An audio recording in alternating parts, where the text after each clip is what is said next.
Kapag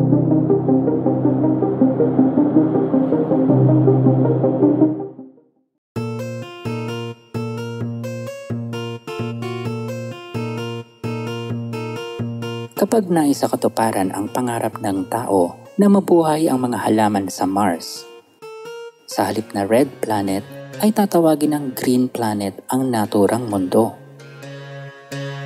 At kapag nagkaroon ng tubig sa daigdig na ito, ay makakakita ka na ng parang dalawang bughaw na holen sa kalawakan.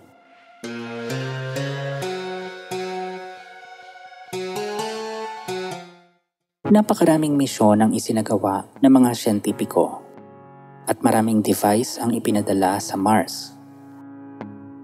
Ang iba ay nabigo, hindi rin nakarating sa lupain ng mundong Mars. Subalit, meron din namang naging successful. Ang ilan sa kanila ay ang Spirit, Opportunity, at Curiosity. Napawang mga device na tinatawag na rover. Ang rover ay may kakayahang umandar at maglakbay sa lupa dahil sila ay may gulong. Sa tulong ng Curiosity rover, nalaman nila na may mga elements na matatagpuan sa Mars. At ang mga elements na ito ay isang patunay na posibleng may buhay sa planetang ito noong sinaunang panahon. Ang ilan sa mga sinasabing elements ay ang carbon dioxide, oxygen, sulfate, tubig, at ang nakakagulat ay meron din daw doong natagpuang asin. Sa ngayon, ang magiging hamon sa mundong Mars ay kaunti ang porsyento ng oxygen kumpara sa porsyento ng carbon dioxide. Sabi nila, ang planetang ito ay may 95% na carbon dioxide. Ang carbon dioxide ay kailangan ng mga halaman upang sila ay mabuhay. Samantala, para mabuhay naman ang tao at iba pang nilalang ay kailangang lumanghap ng oxygen. Dahil nga napakadaming carbon dioxide sa Mars, ay magiging pabor ito sa mga halaman na pararamihin doon. Maa-absorb ng halaman ang carbon dioxide at ang halaman naman ay maglalabas ng oxygen na mabuti naman para sa mga tao at hayop. Isa pa sa kailangan ng halaman upang mabuhay ay ang tubig. Sabi nila, may tubig daw sa Mars, subalit ang anyo nito ay yelo. Magtataka ka kung paanong nagkaroon ng yelo doon. Kung ang pag-uusapan ay distansya, mas malayo ang Mars sa Sun kumpara sa distansya ng Earth sa Sun. Manipis din daw ang atmosphere ng Mars kaya hindi matagal na nananatili ang init na nanggagaling sa Sun. At dahil sangkatutak ang carbon dioxide doon, nagiging solid ang anyo ng tubig na may halong carbon dioxide kaya nagiging dry ice ito. Ang tanging paraan daw para maging tubig ito ay kailangang uminit ang planeta. Ayon sa mga dalubhasa, kung magkakaroon ng mga pabrika sa Mars, lilikha ito ng init sa kapaligiran. Iniisip nila ang paglalagay ng mga solar panel system doon upang mapagana ang mga makinarya imbes na gumamit ng fossil fuel para makatipid.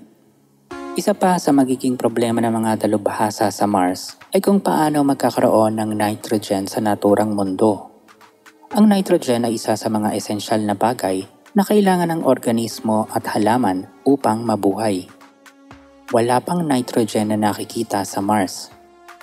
Iniisip ng mga dalubhasa na mag-import ng nitrogen mula sa Earth at dalhin ito sa Mars. Subalit ang misyong ito ay magiging lubhang magastos. Noong May 2018, nagpadala ang NASA ng makabagong device. Pinangalanan nila itong InSight. Kumpara sa mga naunang mga rovers na ipinadala sa Mars, ang InSight daw ay mananatili lamang sa isang lokasyon. Naging matagumpay ang paglanding nito sa lupain ng Mars noong November 2018. Ang naturang device ay may makabagong teknolohiya. Meron daw itong sensor, isang seismometer na kayang makadetect ng vibrations. Nilagyan nila ng ganitong teknolohiya ang InSight upang malaman kung may nagaganap bang lindol sa Mars. May kakayahan ding maghukay ng lupa ang InSight at kaya magpadala ng impormasyon ang device na ito patungong Earth.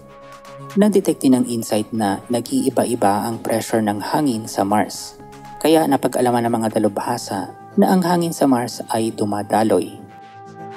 Nadetekti ng InSight ang mga lindol na nagaganap sa Mars. Kung ang Earth ay may 100% gravity, 30% lang nito ang gravity na meron ang Mars.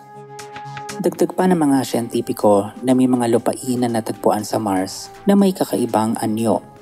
Sa palagay nila, ang mga lupain ay dating lawa at karagatan. May mga lupain din na kakikitaan ng mga natipak na lupa at para daw itong isang ilog na natuyo. Dahil malamig ang temperatura ng Mars, wala pang nakikitang buhay na organismo ang mga dalubhasa doon. Karamihan sa mga bakterya o microorganism ay kaya lamang mabuhay kapag mainit ang panahon. Samantala, isa pa sa naiisip ng mga dalubhasa ay magpadala ng silica aerogel sa Mars. Ang silica aerogel ay madalas gamitin sa bahay para gawing insulation. Mas mura daw gawin ito. Kapag naglagay daw nito sa Mars, makakatulong daw ito para uminit ang lupa at matutunaw ang yelo sa ilalim. Makakatulong din daw ito upang maging pananggalang mula sa mapanganib na ultraviolet rays na nagmumula sa araw. May mga halaman daw na pwedeng ipadala sa Mars. Ang mga ito ay ang kale, carrot, lettuce, kamote, sibuyas, dandelions, at ang hop plant. Nagsasagawa din ng mga eksperimento ang mga siyentipiko upang makalikha ng mga kakaibang halaman sa pamamagitan ng pag-modify ng genes nito. Sinisikap nilang makalikha ng mga halaman na mabubuhay sa Mars na pwedeng maging pagkain ng tao. Pinag-aaralan din nila ang cyanobacteria.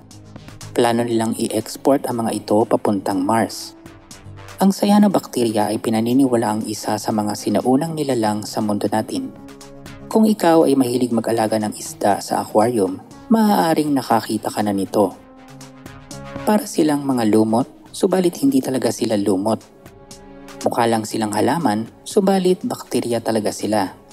Ganito ang anyo ng cyanobacteria kung titingnan mo ito sa microscope.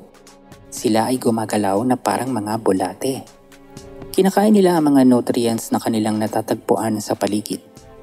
Hindi sila halaman, subalit sila ay nagfo-photosynthesis, katulad ng halaman.